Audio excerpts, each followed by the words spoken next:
Buenos días, buenas tardes o la hora en que estén viendo este video.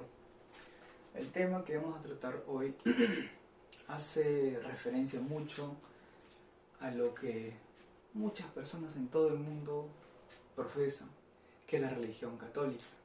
¿Ok?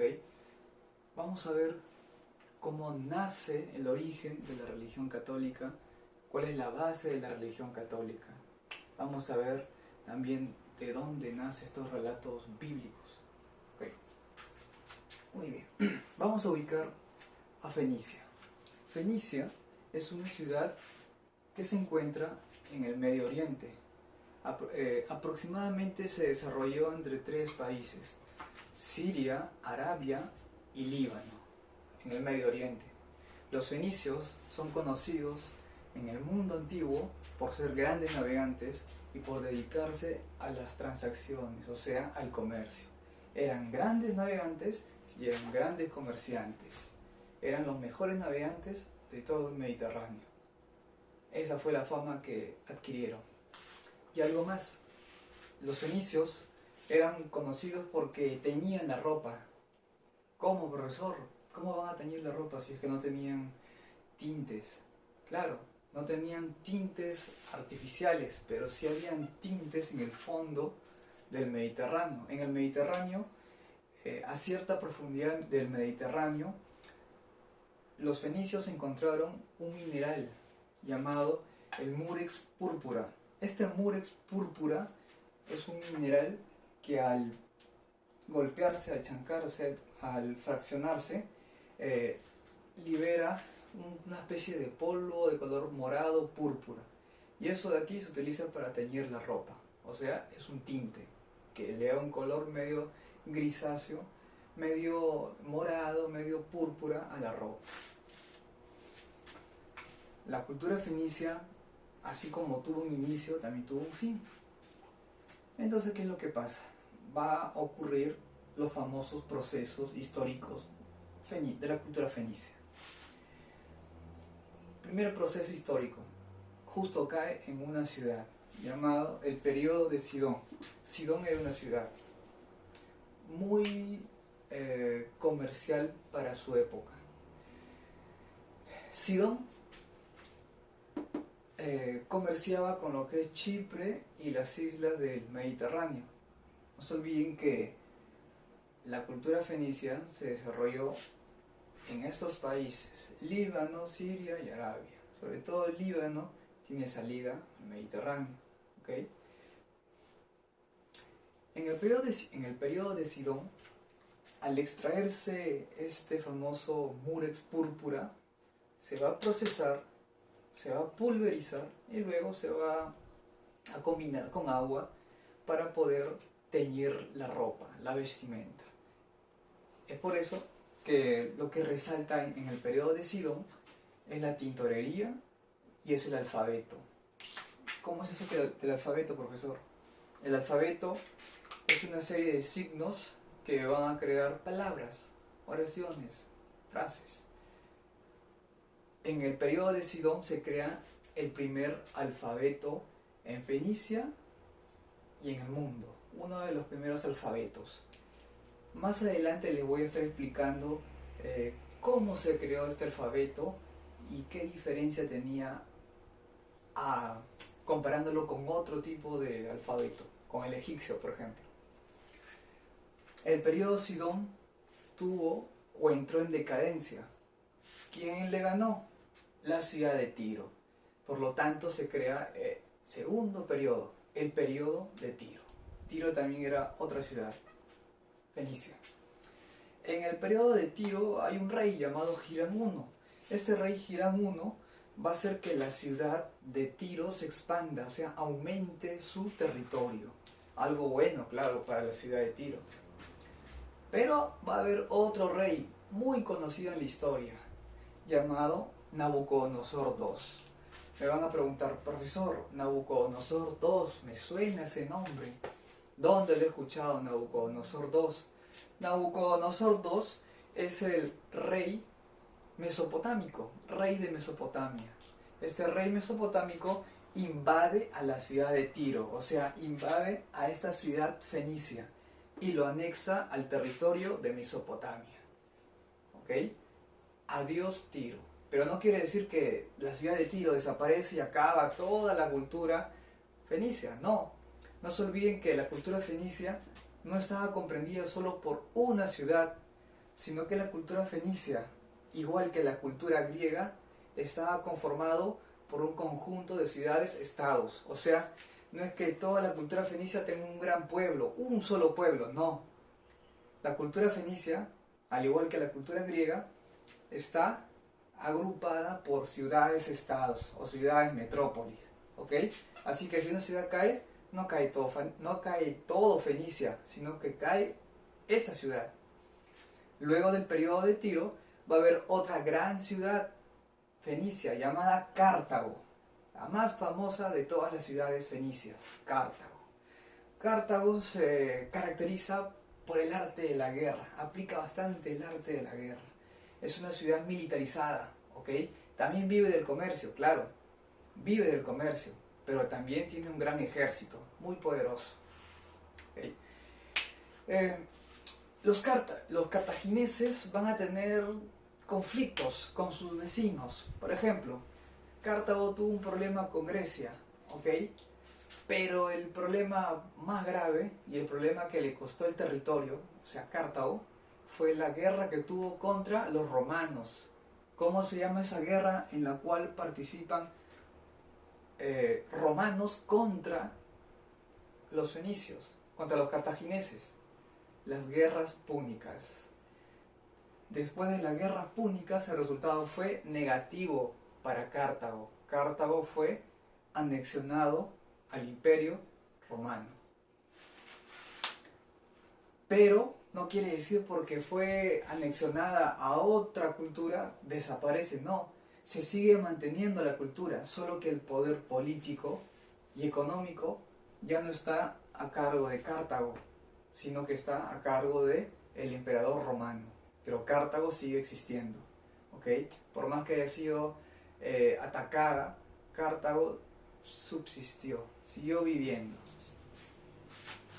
Dentro de las manifestaciones culturales de los fenicios en general, tenemos el alfabeto. Los fenicios crearon el alfabeto a su forma. No fue exactamente igual que el alfabeto egipcio, pero crearon el alfabeto a su forma. ¿Cómo es eso? Los fenicios van a extraer ciertos caracteres del alfabeto egipcio, lo van a modificar y van a crear un alfabeto propio, pero con influencia de la escritura egipcia. ¿Ok? Ustedes saben que los egipcios tienen 3 tipos de escritura, de acuerdo al tipo de persona o cargo que tenga. Hay una escritura hierática, demótica y jeroglífica. ¿Ok? ¿Qué más van a hacer los fenicios en lo que es desarrollo cultural?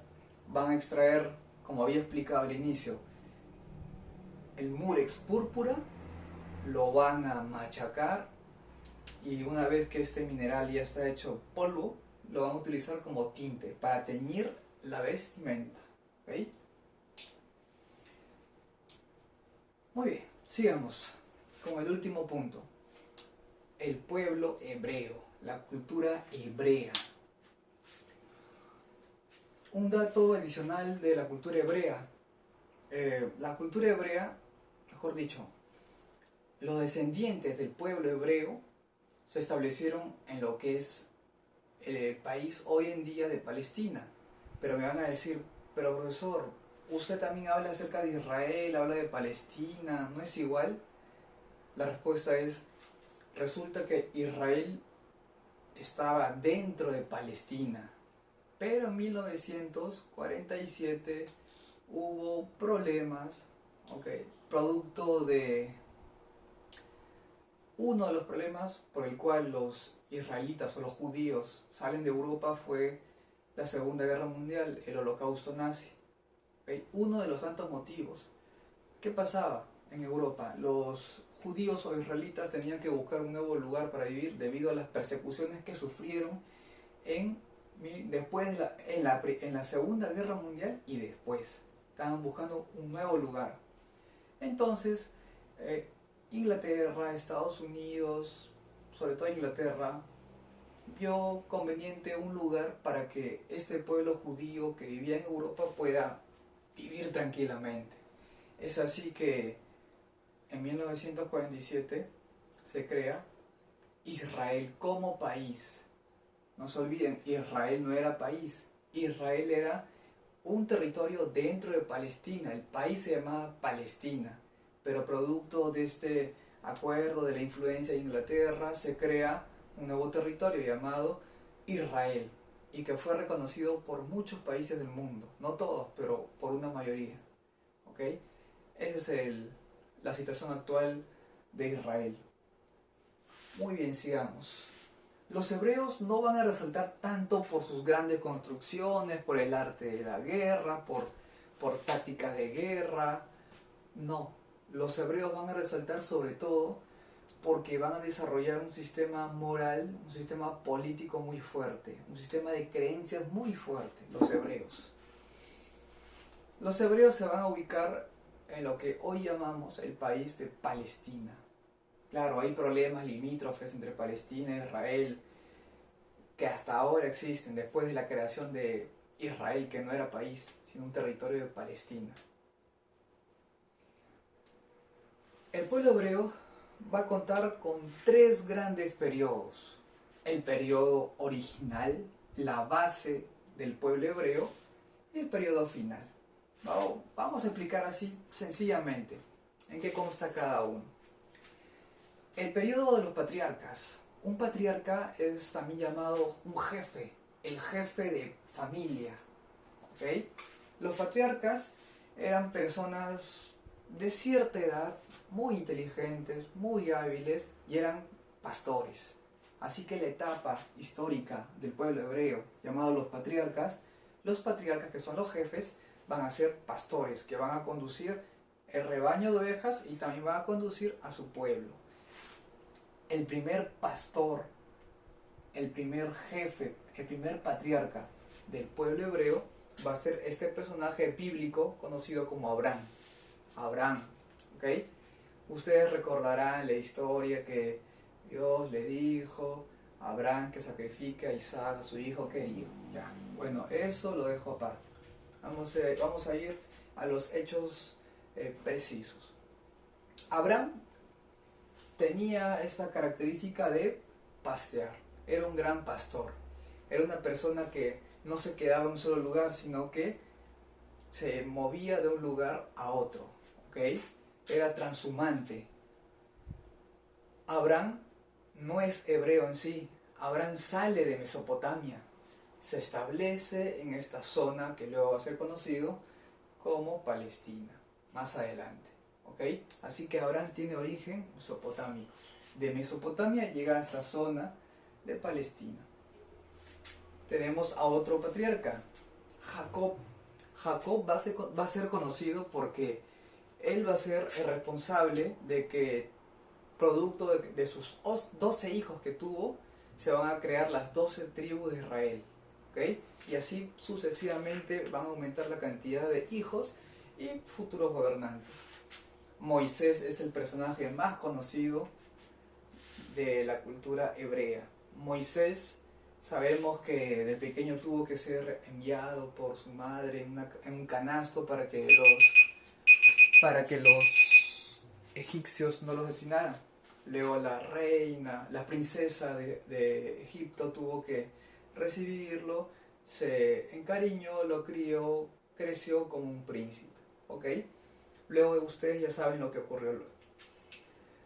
Moisés, ¿qué es lo que va a hacer? Luego de tanta lucha, luego de conversar demasiado con el faraón, logró que el faraón libera a su pueblo. Que algunos crean que ocurrió las 7 plagas, bueno, eso se lo dejo para cada uno. Pero lo concreto es que Moisés pudo lograr que el faraón libere a su pueblo, al pueblo Israel, al pueblo judío. Acabamos con los patriarcas y pasamos al segundo periodo, que se llaman el periodo de los jueces.